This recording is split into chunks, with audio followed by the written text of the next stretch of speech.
오늘 요한복음 12장 12절부터 19절의 이 말씀을 가지고 어린 나귀를 타고 오신 우리 왕, 어린 나귀를 타고 오신 우리 왕이라는 제목으로 종료주일 예배 우리 하나님 앞에 함께 드리도록 하겠습니다. 오늘 본문은 예수님이 마지막 이제 예루살렘을 방문하시는, 예루살렘에 들어가시는 그 모습을 담고 있죠. 이제 예수님은 예루살렘으로 들어가십니다. 예루살렘에 들어가시는 이유는 죽기 위하여 예루살렘으로 들어가십니다. 늘 그랬지만 제자들은 지금 일어나고 있는 일의 의미를 애석하게도 잘 알지 못했어요. 예수님을 3년 동안이나 쫓아다녔는데 이제 예수님 불과 몇 주일 뒤면 십자가에서 죽으신다고요. 3년 동안 키워놨는데 3년 동안 생사고락을 같이 했는데도 아직도 이 모든 일이 어떻게 진행되고 있고 왜 진행되는지조차 알지 못하고 있는 거예요. 참 어리석죠. 예수님 마음이 어떠셨을까요? 무엇보다도 그들은 조금 당황했던 것 같아요. 왜냐하면 예수님의 태도가 여지껏 보아왔던 태도와는 좀 달랐기 때문에. 여러분 좀 생각하실 수 있겠어요? 뭐가 변했을까요? 예수님께서는 늘 예수님의 메시아 되심에 대하여 굉장히 조심하셨어요. 말하지 말아라, 드러내지 말아라, 내가 아직 때가 되지 않았다. 그게 예수님의 거의 18번 멘트였죠. 기적을 행하고 이적을 행하고, 그렇죠? 예수님은 큰 소리로 자기 자신을 알리지 않았어요. 오히려 침묵하라, 오히려 잠잠하라. 주님은 제자들에게 주님이 그리스도 메시아라는 사실을 아무에게도 알리지 말라고까지 말씀하셨어요. 제자들에게. 회당장 야이로의 죽은 딸을 살려낸 그 사건 속에서도 죽은 아이가 살아났는데도 너희는 침묵하라, 나를 드러내지 말아라고 말씀하셨죠.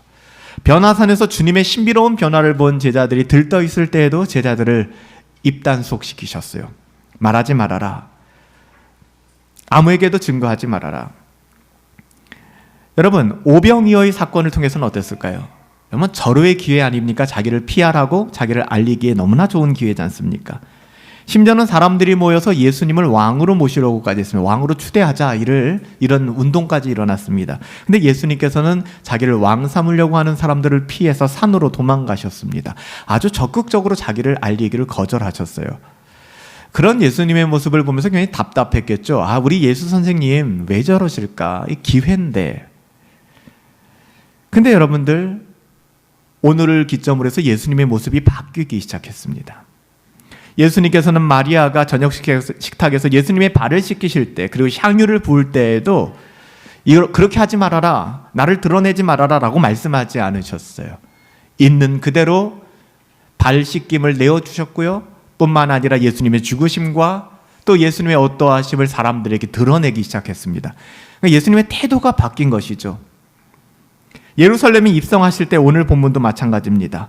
이스라엘의 왕이라고 소리 지르고 환호하는 사람들을 향하여 예수님께서 단 한 번도 침묵하라, 너희들이 더 이상 말하지 말아라, 이런 말씀을 하지 않으셨어요. 그러니까 제자들이 볼 때는 예수님이 좀 결이 다른 행동을 하시네.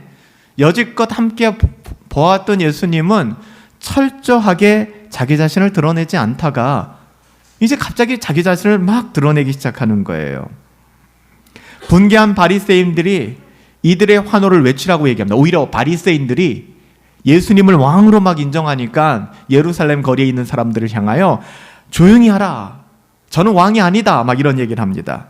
그랬더니 예수님 뭐라고 말씀하셨어요?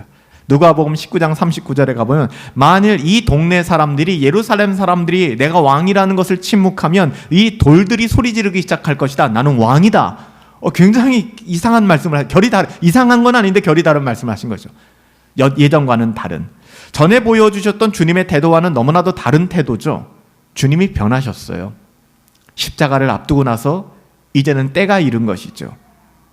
예수님의 최측근인 제자들은 나귀 새끼를 타신 것뿐만 아니라 지금 돌아가고 있는 이 정황에 대해서 납득을 하지 못했어요. 이해를 하지 못하는 거예요. 예수님 왜 이렇게 바뀌었지? 또 이런 일들은 왜 이렇게 일어나고 있지?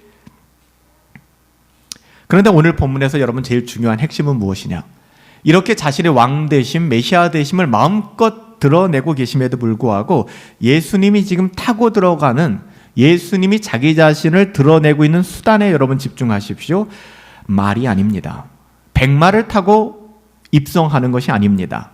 나귀를 타고 입성하고 있습니다. 아무도 타보지 않은 나귀 새끼를 타고 예루살렘으로 입성하고 있는 것이죠. 굉장히 여러분 이거 우스꽝스러운 겁니다. 대기업 회장이 이사회에서 경영권을 이제 딱 인정받고 회장이 되었어요. 최대 주주가 되고 뭐 그렇게 됐어요. 근데 중고 경차를 타고 출근하는 거예요. 물론 중고 경차를 타고 출근하는 게 뭐가 어떻겠습니까? 이게 좀 안 맞잖아요. 격이 좀 안 맞다라, 좀 우습다라는 생각이 들지 않습니까? 예수님이 예루살렘 성에 들어가시는데 지금 새끼 나귀를 타고 들어간다는 것은 여러분 이거를 좀 분리시켜서 이건 뭐 성경의 이야기니까 라고 생각하지 마시고 좀 여러분의 일상에 맞게끔 생각해 보십시오. 그리고 왜 Y라는 이 의문보를 꼭 여러분 붙여서 생각하세요. 왜 예수님이 나귀를 타셨지? 왜 나귀를 타셨을까? 여기에는 굉장한 의미가 담겨져 있는 거예요. 어린 나귀를 타고 예루살렘에 들어가시는 주님, 수많은 예루살렘 사람들이 환호하기 시작했습니다. 이 백성들의 환영은 예수님의 탄생 때를 제외하고는 예수님이 지상에 계실 때 유일하게 받았던 환대였어요.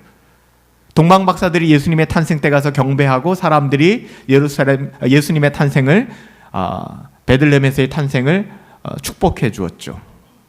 이 이후로 예수님은 다만 한 번도 사람들에게 축복을 받은 적이 없어요. 멸시를 받고 천대를 받고 미움을 받았죠. 마지막 예수님께서는 이 지상에 계실 때 유일한 환영을 받았습니다. 그리고 공식적인 메시아의 선포를 하셨습니다. 여러분, 종려나무 가지, 오늘 팜 선데이인데요. 이 팜 선데이, 종려나무 가지를 흔들며 호산나 다윗의 자손이요, 백성들이 주님을 환영하며 손에 들고 있었던 게 뭐라고요? 종려나무였습니다. 이것은 기쁨의 상징이에요. 호산나. 특별히 명절, 초막절에 그들의 기쁨을 표현하는 상징이었죠.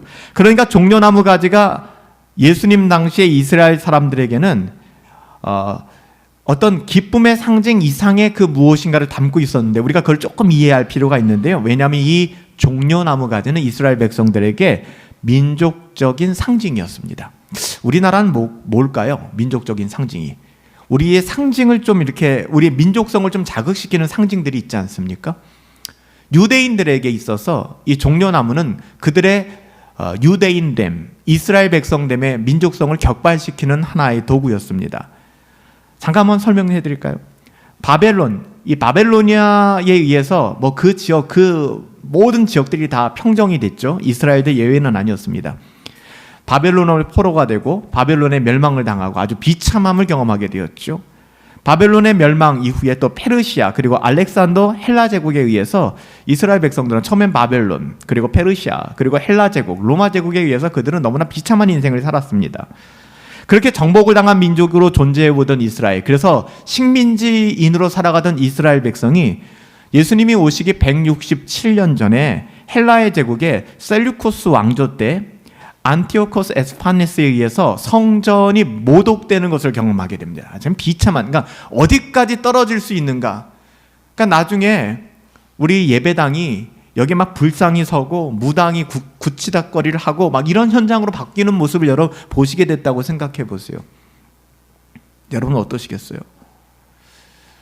저는 얼마 전에 정말 뉴스를 보면서 너무 마음이 아팠어요. 인천의 한 지역에 마을 주민들이 길을 막기 시작해요. 트랙터로 길을 막아요. 사람들 못 오게. 왜냐하면 그 인천의 한 시골 마을이에요. 마을에 핫플레이스가 생겼어요. 핫플레이스가. 사람들이 너무 많이 오는 거예요. 차를 가지고. 그러니까는 평온하던 이 마을이 외지인들로 넘쳐나는 거죠. 그러니까 얼마나 힘들겠어요. 그러니까 막 트랙터로 길을 막아버리는 거예요. 농민들이. 거의 핫플레이스가 어디냐 하면요. 그래서 그게 한 언론사 뉴스에서 그게 방영이 됐거든요. 교회였어요. 예배당. 빨간 벽돌로 지은 너무나도 괜찮고 큰 예배당이었어요. 그 예배당이 카페로 바뀌었어요. 베이커리 카페. 여러분들이 자주 가는. 미어 터지는 거예요. 저는 만감이 교차되더라고요. 예배 당일 때는 사람들이 찾아오질 않아요. 예배 당일 때는 사람들이 눈길을 주지 않아요. 근데 거기에 베이커리 카페를 차려놓으니까 인산인해를 이루는 거예요. 여러분, 이게 우리들의 모습 아닐까요? 우리는 수많은, 요즘에 그렇지 않아요? 카페를 가고 맛집을 가고 먹거리를 찾아다니고. 여러분, 이런 것의 특징이 바로 말세에 일어나는 특징들입니다. 먹는 거, 사우나, 요즘 뭐 코로나 때문에 사우나는 많이 없어졌지만 사우나, 여행, 이 모든 것들이 근본적으로 나쁘다는 말씀은 당연히 아닙니다. 이것을 터부시하라는 이야기도 절대로 아닙니다. 그것이 우상이 되기 시작하는 거예요. 여러분, 교회당 건물이 카페로, 제가 기독교 선교사님들의 발자취를 따라서 군산을 갔을 때도 군산도 마찬가지였어요. 빨간 벽돌로 지은 너무나도 오래된 예배당이었는데 거기가 테디베어 박물관으로 바뀌었어요. 예배당 건물은 그대로 남아있는데. 우리가 예전에 어렸을 때 교회 예배당 건물이 술집으로 바뀐다더라, 무슬림들의 예배처소로 바뀐다더라, 그게 우리들 가운데 일어날 일일까라고 생각했는데 그런 일들이 이제는 우리들의 일상 가운데 일어나고 있는 것이죠. 여러분들은 어떻게 생각합니까? 이것이 좀 모욕적으로 느껴지십니까? 아니면 그럴 수도 있다라고 생각합니까? 이스라엘 백성들도 마찬가지였을 겁니다. 이스라엘 백성들도 그들의 성전이 주전 164년에 이 시리아인들에 의해서 말도 안 되게 오염되어질 때 성전 안에 제우스 신상을 세우기 시작했고요. 성전 안에 돼지 피를 뿌리기 시작했습니다. 오늘날의 예배당 안에 세상의 가치를 뿌리는 것과 별반 다르지 않아요. 소그룹 모임에 모여가지고 세상의 가치로 도배하고, 세상의 가치로 이야기하고, 세상의 가치로 위로하고, 세상의 가치로 즐긴 그 모습을 바라보면서 뭐가 다르겠습니까? 이 예배당 자체는 아무 의미가 없잖아요. 솔직히 말하면 우리들이 중요한 거 아닙니까? 우리들의 신앙이. 예배당 안에 하나님의 거룩한 성전은 예배당이 아니고 성전은 우리들이기 때문에 우리의 영혼이 세상의 문화로 뿌려지는 겁니다. 마치 이 당시에 정복인들이 예루살렘에 들어와 셀루코스 왕조 때 이렇게 성전을 모독하고 돼지 피를 뿌리며 우상을 갖다 심어 놓았던 것처럼 영적인 눈으로 우리의 모습을 여러분들 점검하실 수 있어야 됩니다. 정말 참을 수 없는 모욕적인 일들이 벌어지기 시작한 거예요. 여러분, 그거 보세요. 우리가 다 성전인데 그 성전이 하나님의 명예를 지키지 않고 너무나도 모욕적인 인생을 살아갈 때 여러분 마음이 아파요? 예수님의 사랑은 날 위하여 죽으신 사랑인데 말로는 그 사랑을 이야기하고 그 사랑을 노래한다고는 하지만 그건 말뿐이잖아요. 제가 어저께 오후에 이제 저희 딸하고 잠깐 걸으면서 물어봤어요. 은하, 무슨 나무니? 목련 나무잖아. 그렇지? 이건 무슨 나무니? 이거 벚나무잖아. 근데 아직 그 꽃을 피우지 않은 그냥 푸르른 어떤 나무를 향해서 물었어요. 은하, 저건 무슨 나무일까? 저건 내가 모르지. 물어봤어요. 너 어떻게 알았니? 목련꽃이 피었잖아. 벚꽃이 피었잖아. 그래요. 벚꽃이 피면 벚나무구나. 목련꽃이 피면 목련꽃이구나를 알 수 있어요. 근데 꽃을 피우지 않아요. 열매를 맺지 않아요. 정체불명이에요. 누군지 모르겠어요. 크리스찬이라고 하는데 가짜 같아요. 왜냐하면은 그럴 수 없는 행동을 하고 그럴 수 없는 말을 하고 모욕적인 행동을 하면서 모욕감을 느끼지 않아요. 여러분, 우리 민족이라면 우리 민족으로서의 그 분노하는 지점들이 있지 않습니까? 예를 들면 독도는 대한민국의 영토이다. 너무나 당연스럽게 받아들이지만 독도는 일본의 영토이다 하면 대한민국 사람들이라면 마음속에 분노가 치밀어 오를 것입니다. 그걸 통해서 나는 대한민국 사람이구나 라는 걸 알게 되는 것이죠. 국제 경기를 하고 축구 경기를 할 때 한일전을 그렇고 아니면 외국과의 경기에서 우리나라를 응원하게 된단 말이에요. 응원해야 되기 때문에가 아니에요. 메시 좋아하고 호날두 좋아해도 국가 간의 경기에서는 대한민국을 외치는 거예요. 왜요? 대한민국 사람이기 때문에 내가 대한민국 사람이구나. 근데 하나님의 자녀라고 하는데 하나님의 나라가 훼손되어지고 하나님의 자녀로서의 명예가 실추되는데도 아무 상관이 없대요. 느끼지를 않아요. 못해요. 그래서 성경에서 문둥병이라고 나병이라고 하는 한센병을 영적으로 얘기하는 것이 여기에 있어요. 한센병의 특징 뭔지 아시죠? 감각이 없어요. 감각이. 오늘은 내 엄지발가락이 떨어져 나가고 내일은 내 새끼손가락이 떨어져 나가도 내게 고통이 느껴지지 않는 나병 환자, 한센병 환자의 시를 읽어본 적이 있어요. 고통이 느껴지는 것이 오히려 건강하고 행복한 거라는 것이죠. 우리는 고통을 싫어하지만 고통을 느끼지 못하는 거예요. 당뇨 환자들이 당뇨발이 생기고 당뇨의 합병증이 무섭다라고 얘기하는 게 뭔지 아세요? 나중에 혈액순환이 잘 안 되고 이러다 보니까 당뇨발이 생기면 나중에 상처가 나도 그 상처를 감지를 못해요, 잘. 그러다 그것이 괴사되기 시작하고 이거 어떻게 안 되니까 결국에 발을 잘라버리게 되는, 여러분 아픈 것을 아프게 느끼기 시작하고 아픈 것에 대해서 아파하는 것은 굉장히 축복된 복된 일입니다. 영적인 것도 마찬가지예요. 어느 순간 내 마음에 화인이 맞아서 아무것도 느끼지 못한다 그러면, 그래서 하나님께서 특별히 우리에게 이번 한 주간을 주신 거 아닐까요? 고난 주간에 우리의 신앙을 좀 돌아보라는 겁니다.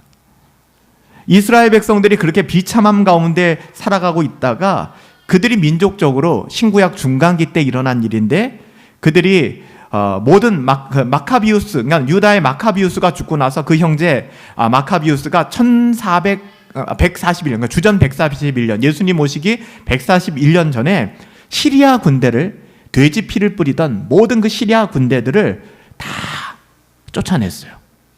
그래서 잠깐 로마 제국에 또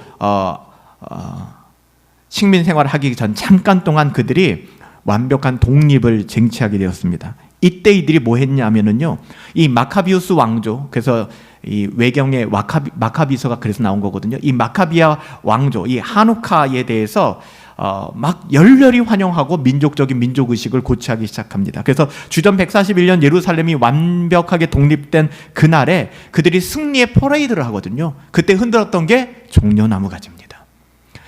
제가 이렇게 길게 장황하게 설명한 이유는 예수님이 예루살렘에 입성할 때 그들이 왜 종려나무를 흔들었는지를 여러분 설명하기 위해서요.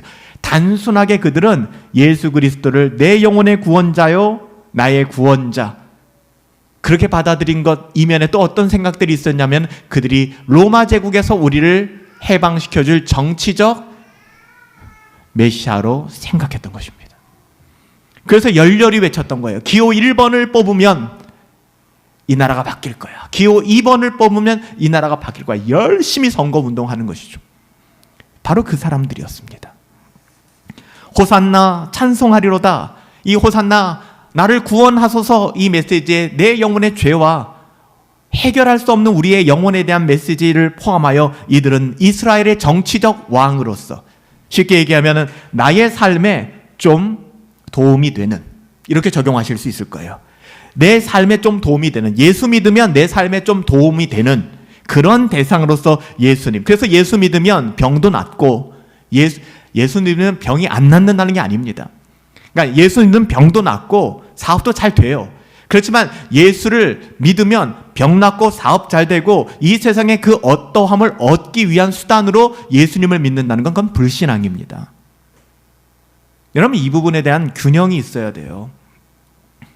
그렇지만 이 사람들은 열렬히 예수님을 향하여 정치적인 메시아로서만 집중하고 있었기 때문에, 그래서 종려나무 가지를 흔든 거예요. 여러분, 이런 사람들의 특징이 뭔지 아십니까? 변덕이 정말 죽을 듯 하는 겁니다. 어제까지만 해도 할렐루야 하던 사람이 그 다음날 시험에 들어가지고 교회 나가네 안 나가네, 교회가 뭐네 이러는 거예요. 엊그제까지만 해도 말씀 앞에 울고불고 하던 사람이 불과 며칠 만에 전혀 딴 사람으로 바뀌는 이유는 바로 여기에 있는 것입니다. 예수님께서는 이 모든 상황 속에서 예루살렘에 입성하셨습니다.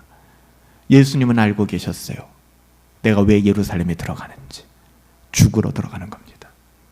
여러분, 우리가 왜 예수 믿어요? 죽기 위하여 믿는 겁니다. 여러분, 그래서 가짜 예수 믿는 가짜 크리스찬들의 특징이 뭔지 아세요? 나를 위하여 예수를 믿어요. 우리는 나를 위하여 예수 믿는 사람들이 아니라고요. 예수도 나를 위하여 믿기 때문에 나에게 뭔가 피해가 되고 나에게 뭔가 와닿지 않고 나에게 뭔가 손해가 된다고 그러면 예수 안 믿으려고 해요. 그러니까 예수 믿는다고 하는데 그게 내 앞길을 막는다라는 생각이 들면 예수 안 믿어요. 안 따라갑니다. 교회에 적은 두고 있어요. 교회도 다니고 예배도 드리고 헌금도 해요. 그런데 예수 안 믿는 겁니다. 그래서 나를 위하여 하는 것 자체는 그건 신앙이 아니에요. 신앙은 내가 죽는 거예요. 자기를 부인하는 겁니다. 예수님께서는 지금 그 모습을 보여주고 계세요. 예루살렘에 입성하고 계세요. 어떤 모습으로 예수님을 조명하고 계십니까? 군중들은 종려나무 가지를 냅다 흔들면서 우리를 시리아에서 해방시켜 주셨던 것처럼, 우리의 믿음의 왕조가 그랬던 것처럼 우리를 로마에서 해방시켜 주실 당신을 추대하나이다. 뭐 이런 생각들. 내 사업 잘 되고 내 마음에 평강 주고 내 자녀들 잘 되고 결국 이 세상의 기복적인 모든 것을 채워줄 당신 예수 나의 왕이여, 그렇게 흔들어대는 겁니다. 제자들은 더 그렇죠. 이게 무슨 뜻인지도 모르고 아니 벙벙해서 한참 들떠 있었겠죠. 예수 선생님 외쳐대니까. 근데 예수님은 홀로 알고 계셨어요. 죽으러 간다는 사실을. 여러분, 우리는 예수 안에 있는 사람들이에요. 우리는 이 세상을 왜 살아가죠? 우리가 이 세상을 살아가는 이유는 무엇입니까? 예수님은 6월절 어린 양으로 예루살렘에 들어가고 계신 거예요. 여러분, 예수님이 지금 6월절을 앞두고 들어가고 계시죠? 여러분, 성경학자들이 이 부분들에 대한 주석을 할 때 예수님이 예루살렘 성에 입성하는 그 시기 때 온 유다에 있는 많은 양떼들이 예루살렘으로 들어갑니다. 왜요? 죽으러. 양으로 희생 제사를 드리잖아요. 예수님께서 6월절에 어린 양이 되어서 수많은 양떼들과 함께 나귀를 타고 예루살렘에 들어가신 것, 그 양들이 어떻게 되기 위하여 들어가는 것? 제물로 바쳐드리기 위해요. 지금의 이스라엘 왕이라고 찬양하는 군중들의 외침은 너무너무 무지한, 이기적인, 자기들만을 생각하는, 그래서 이런 사람들 조심하셔야 돼요. 교회에서 이런 사람들에게 직분을 주고 이런 사람들의 말에 경청하기 시작하면 교회는 그냥 무너집니다. 자기중심적이거든요. 나를 위해서 신앙생활을 하는 거거든요. 교회는 그런 거 아니에요. 교회는요, 여러분, 섬기는 것입니다. 제가 금요 예배 때도 말씀드렸죠. 우리 하나님의 자녀들은요, 사랑해야 합니다. 리스펙트해요. 존경해야 합니다. 사람들 존중해야 됩니다. 여러분 곁에 있는 그 누군가가 사랑할 만해서 사랑하는 것은 기독교의 사랑이 아닙니다. 기독교의 사랑은 예수님의 사랑이잖아요. 반대로 바꾸어서 우리는 사랑받을 만하던가요? 아니잖아요. 우리가 사랑받을 만한 건덕지가 하나라도 있다면은 우리가 구원받은 것은 은혜가 아닙니다. 사랑받을 만한 근거가 우리 안에 있기 때문에 사랑받은 거니까요. 우리의 어떠함이죠. 우리는 사랑받을 만한 것이 1도 없어요. 근데 주님이 우리를 사랑하셨잖아요. 우리가 그 사랑으로 누군가를 사랑한다 그러면 옆에 있는 사람이 사랑받을 만한 것이 하나도 없어도 그 사람을 사랑할 수 있어야 돼요. 사랑하게 되는 겁니다. 왜요? 주님의 사랑이 내게 있기 때문에. 그러니까 사랑하세요 라는 의무가 아니라 주님의 사랑이 무엇인가를 아시게 된다면 사랑하게 되는 거예요. 너무나 자연적으로. 여러분, 빛이 비추면 어둠은 그냥 물러가는 것이지 빛이 비추면 어둠을 설득합니까? 물러가라고? 그래서 교회에서 어떻게 보면 제일 어리석은 게 설득하는 거예요. 설득. 저도 많이 설득해 봤거든요. 설득이 안 돼요. 기도해야 돼요. 하나님 은혜를 주세요. 그러면 존경할 만해서 존경하는 게 아니라 하나님께서 주신 마음이 우리 가운데 있기 때문에 그를 존중하게 되는 겁니다. 그를 사랑하게 되는 거예요. 이게 교회입니다. 그래서 여러분들, 하나님의 자녀들은 끝없이 사랑하며 존중하며 살아가야 돼요. 예수님께서 그 모습을 보여주셨죠. 예수님은 알고 있었어요. 호산나를 외치는 그 사람들. 근데 예수님께서 그들과 아이 컨택 하시면서, 야, 너 진짜 나쁜 놈이야. 너 몇 시간 뒤에 나를 저주할 거야. 너 진짜 이럴 수 있어 라고 말씀하지 않으셨어요. 그렇다고 해서 그런 감정조차 없으시겠어요? 얼마나 마음이 아프시겠어요? 얼마나 우스꽝스러워요. 새끼 나귀 타시고 뒤뚱뒤뚱거리시면서 사람들은 옷을 깔고 종려나무를 흔들면서 제자들은 우쭐하며 이제야 예수님 정신 차리셨구나. 이제 예수 선생님 인정받으니 우리는 그 한 자리 꽤 차겠군. 뭐 이런 생각. 얼마나 외로웠을까요? 성부 하나님, 성자 예수님, 성령 하나님, 얼마나 외로웠을까요? 예수님께서는 예언의 모든 말씀들을 성취하시기 위하여 야곱을 통하여 하셨던 예언들, 유다의 자손으로 오실 것, 또 스가랴 선지자의 예언, 오늘 본문 말씀 그거 아닙니까? 시온에 따라 기뻐할지어다. 예루살렘의 딸들아 즐거이 부를지어다. 보라, 내 왕이 내게 임하리니 그는 공의로 구원을 베풀 것이며 겸손하여 나귀를 탈 것이다. 작은 나귀, 새끼 나귀를 탈 것이다. 스가랴서 9장 9절의 말씀을 예수님은 성취하셨어요. 그 우스꽝스럽게. 그렇잖아요. 여러분들이 어떤 회사를 다니는데 그 회사에 존경하는 회장님이 아주 남루한 옷을 입고 중고 경차를 타며 언제 퍼질지도 모르는 왜 나타났다고 생각해 보세요. 여러분들이 한창 그 회사 다닌다고 자랑하고 있는데, 물론 요즘의 관점에서는 야 되게 검소하시네 뭐 이런 칭찬을 들을 수 있겠지만 1차적인 인간의 마음은 그렇지 않잖아요. 격이라는 것은 그래도 있는 거 아닙니까? 서로가. 예수님이 그렇게 들어오신 거예요. 주님께서 나귀를 타고 오시는 것은 근본적으로 모세의 율법 조항과 관계가 있습니다. 여러분 잘 들으세요. 왜 예수님 나귀를 타고 들어오셨는가? 신명기서 17장 16절에 보니까 이런 말씀이 있더군요. 들어보세요. 그는 병마를 많이 두지 말 것이며 병마를 많이 얻으려고 그 백성을 애굽으로 돌아가게 하지 말 것이니. 여기서 병마는 뭐죠? 마병을 말합니다. 마병, 병마. 나는 이 당시에 병마는 좋은 차를 이야기하는 것이고 좋은 전차, 탱크를 이야기하는 것이죠. 근데 뭐라고 얘기해요? 너는 병마를 의지하지 말아라. 병마 두지 말아라. 그 의지하지 말라는 것입니다. 그러니까 하나님께서는 의도적으로 하나님의 자녀들에게 말을 두지 말라고 얘기했어요. 그런 거 두지 말아라. 여러분 말은 뭡니까? 당시에 군사력의 상징, 힘의 상징. 오늘날로 따지면 뭐가 말일까요? 힘의 상징이 힘의 상징. 하나님께서는 군사력이 아니라 이 땅에 세상에 보이는 썩어질 어떠한 권력이 아니라 뭐라고 얘기하는 거예요? 지금 하나님만, only God, sola, 하나님만 의지하라. 내 영혼이 잠잠히 하나님만.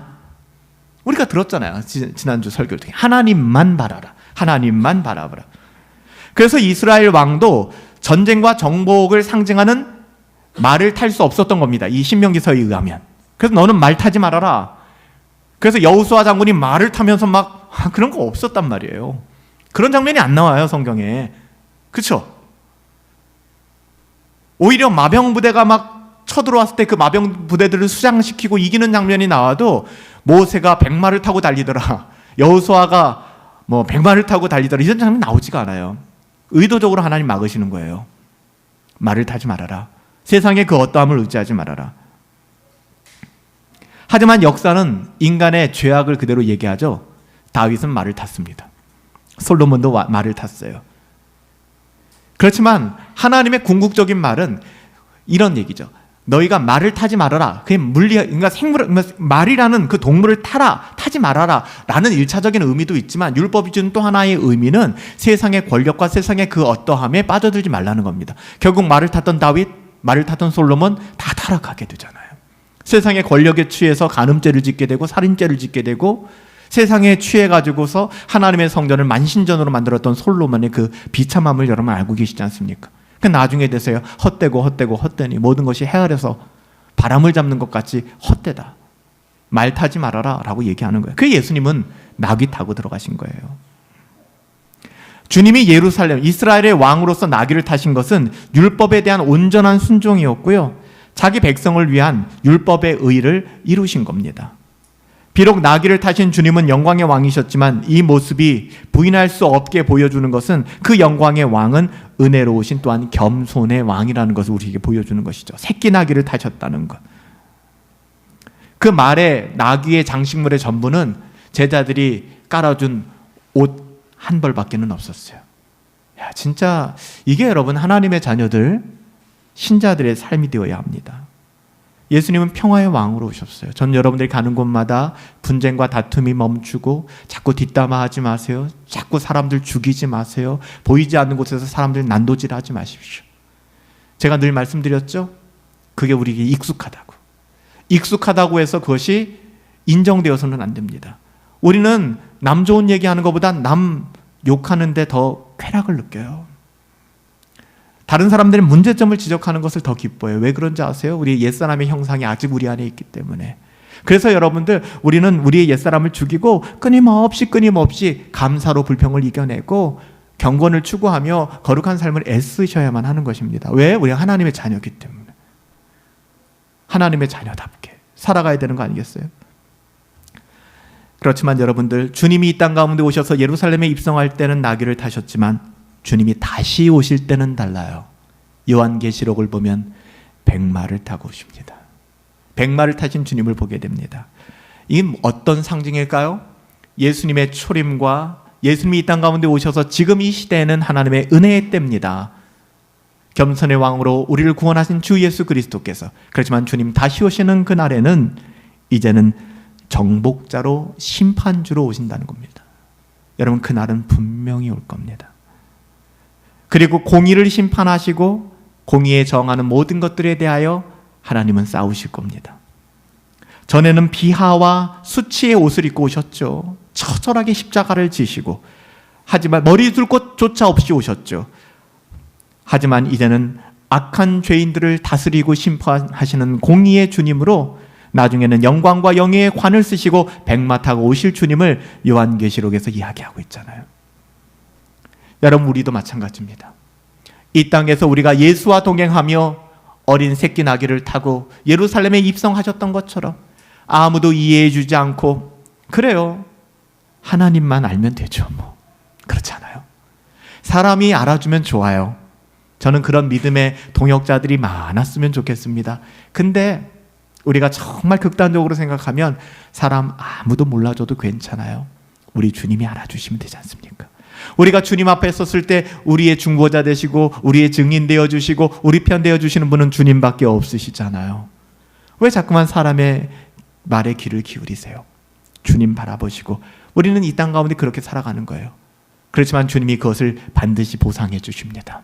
주님 다시 오시는 그날에 영광과 존귀의 관을 씌워주시고 하얀 옷을, 흰옷을 입혀주시며, 그 사람들이 우리는 별로 없다 생각하지만 아담 이후에 누구라도 능히 셀 수 없는 그 하얀 사람들이 하얀 옷을 입고 구원하심이 보좌에 앉으신 하나님과 어린 양께 있도다라는 그 천상에서의 아름다운 예배와 이 모습들을 우리가 계시록에서 보지 않습니까?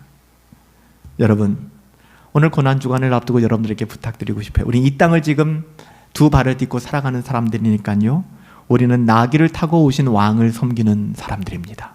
우리 한번 따라 하실까요? 나는 나귀를 타신 왕을 섬긴다. 나귀를 탔지만 그분은 왕이십니다. 예, 나귀를 타셨어요. 여러분, 이 세상에서의 보잘것없고 이 세상에서의 비참함이 여러분 전부가 아닙니다. 교회도 마찬가지죠. 수만 명이 모이고 수천 명이 모이면 뭐합니까? 여러분, 지금 넷플릭스에서 다루고 있는 JMS, 아가동산, 만민중앙 성결교회, 이 수천 명, 수만 명이 모여요. 사람만이 모이고 분위기 그럴싸하고, 여러분 그러면 만족하시나요? 아닙니다. 두세 사람이 모였더라도 거기에 하나님의 명예가 드러나고 하나님의 영광이 드러난다 그러면 여러분, 그것은 가장 큰 교회이며 가장 아름다운 신앙의 공동체인 것입니다. 저는 목사로서 우리 분당 허브교회에 기대하고 바라는 것 정말 많지 않아요. 성도들이 서로 뜨겁게 사랑하기를. 근데 그 사랑이 인간의 어떠함이 아니라 하나님의 그 사랑으로 뜨겁게 사랑하기를. 뿐만 아니라 나를 위하여 신앙생활을 하는 것이 아니라 한결같이 우리 주 예수 그리스도를 위하여. 그렇다면 우리 가운데 실족하는 자들은 없을 것입니다. 예수님을 위하여 살아가는데 왜 실족하겠어요? 예수님을 위해 살아가는데. 우리는 나귀를 탄 왕을 섬기는 사람들, 그 하나님을 신뢰하며 살아가는 사람들. 우리의 왕은 나귀를 타신 왕이라는 사실을 잊지 마세요. 능력이 없어서 그 나귀를 타신 게 아닙니다. 그분의 나라는 이 세상에 속한 게 아닙니다. 여러분, 정말 부탁이에요. 이 세상에 썩어질 어떠함 끌어안고 살지 마십시오. 여러분, 가치 있게 사용하시기 바랍니다. 흘려보내시기 바랍니다. 여러분, 건강이 있을 때, 힘이 있을 때, 저는 어저께 제 SNS를 쓰면서 제가 일기처럼 이렇게 두 가지 어저께 생각이 들었는데요. 예배당 청소를 마치고 또 우리 권사님들 오신 분들과 또 교제하고 식사하고 돌아가면서 두 가지 생각이 들었어요. 첫 번째, 토요일 오전에 예배당을 청소하러 오시는 분들은 어떤 분들일까? 새삼 그런 생각이 들었어요. 이 어떤 분들일까? 너무 감사하다. 너무 감사하다. 이 율법적인 게 아니거든요. 이런 마음을 가지고 있다는 것 자체가 너무 예쁘구나. 하나님 보실 때. 전 그 생각을 했어요. 첫 번째. 두 번째는 이 탄천 다리를 건너가는데 미세먼지가 많긴 했지만 하늘이 너무 푸른 거예요. 하늘이 너무 예쁜 거예요. 그러니까 제 마음속에 그런 기도를 하게 되는 거예요. 하나님, 내 마음도 누가 저렇게 청소해 줄 수는 없나요? 그러니까 예배당을 깨끗하게 어저께 청소하고 돌아가면서 그 하늘을 바라보며 하나님, 누가 내 영혼을 이렇게 좀 깨끗하게 청소해 줄 수는 없을까요? 하나님의 말씀으로 돌아가는 것밖에는 없죠. 하나님의 말씀으로 끝없이 돌아가지 않는다면 우리의 영혼은 날마다 더러워져요. 그 더러워지는 건 다른 게 아니에요. 미세먼지가 끼는 건데요. 자꾸만 내 어떠함이 가미되기 시작하는 거예요. 그리고 그거 쥐고 살려고 하는 것이고, 여러분 건강함이 있을 때 의미 있고 가치 있는 일에 여러분의 삶을 들이십시오. 쾌락과 정욕을 위해 쓰지 마세요. 여러분의 물질도 가치 있는 곳에 흘려보내시고요. 가능한 한 밥을 먹어도 여러분 밥을 사세요. 저기 뒤에서 핸드폰 만지작거리지 마시고 밥 늘 사는 사람만 사죠. 저는 그 사는 사람이 크리스찬이었으면 좋겠습니다. 알죠? 꼼수 부린다는 거 사람들이 어떻게든지 계산 안 하려고 하는 거. 여러분 크리스찬들이라면 먼저 대접하려고 하고 먼저 밥 사려고 하고 먼저 섬기려고 하고 이거 아니겠습니까? 우리의 삶의 모든 영역에서 저는 그런 실천들이 일어났으면 좋겠어요. 겸손하게. 우리의 왕은 나귀를 타고 이 땅 가운데 입성하셨어요. 하나님의 나라는 이 세상에 속한 것이 아닙니다. 우리의 영광은 이 세상의 영광이 아닙니다. 그래서 우리는 우리 자신 부인하고 십자가 지고 그 왕을 따라가는 거 아니겠습니까? 그분을 따라가는 다른 길은 존재하지 않는 것 알기 때문에 다른 길은 없어요. 오직 예수님 따라가셔야 합니다. 세상의 헛된 영광 바라보는 것은 그리스도인들에게는 수치스러운 일이에요. 여러분들이 언젠가 그걸 깨닫게 된다면 여러분들의 일상이 세상의 그 어떠함으로 가득 차고 세상의 언어로 가득 찬 그것이 너무 수치스러웠구나라는 것을 알게 될 겁니다. 저도 나이가 들면서 많이 봐요. 제 자신을. 20대의 고용은, 30대의 고용은, 40대의 고용은. 멋모를 때는 그렇게 잘난 척했다고. 그 잘난 척이었어요. 지금도 아직도 거칠고 아직도 젊지만 되돌아서 제 시간들을 돌아보면은 참 못났었구나. 그때는 우쭐하고 그래 내가 이겼어. 그래 이 정도쯤은 돼야지. 내가 잘났다고 생각했지만 아니더라고요. 누군가가 그런 저를 받아줬고 누군가가 그런 저를 이해해줬기에 또 지금의 제가 있지 않았는가 또 깨닫게 되는 것이죠. 오늘부터 고난주간이 시작됩니다. 정말 긴 시간 동안 우리가 온라인으로만 모이다가 이번 주간부터 우리가 4일 동안만 예배당에서 우리가 새벽 기도회를 하려고 합니다. 6시부터 6시 반까지 딱 정한 시간 하려고 해요. 우리가 와서 반주도 하고 뭐도 하고 좀 어려워요. 그래서 찬양하지 않을 겁니다. 그냥 묵상하고 말씀 듣고 기도하려고 해요. 함께 하실 수 있는 분들은 함께함으로 여러분의 경건의 지평을 넓혀주세요. 그리고 돌아오는 금요일은 예수님이 십자가에서 죽으신 그날을 기억하며 순환일 감사 예배, 정말 오랫동안 쉬었던 성찬도 우리가 하며 그날은 금요 예배로 우리가 드리게 되는 거예요. 기도회가 아니라 다 오세요. 그래서 성찬에 참여하시고 예수님의 죽으심과 부활하심을 우리가 깊게 묵상할 수 있었으면 좋겠어요. 여러분, 지금은 어린 나귀를 타고 입성하시지만 실망하지 맙시다. 주님 다시 오시는 그날은 백마를 타고 오실 겁니다. 주 안에서 사랑하는 여러분들, 우리 같이 녹록치 않아요. 늘 씨름이고 늘 싸움이죠. 우리의 소망이 하늘에 있음 기억하며 다시 오실 그 주님 기대하며 소망하며 주님 가신 그 길 나귀 타고 우리도 동행할 수 있게 되기를 예수님의 이름으로 축복합니다.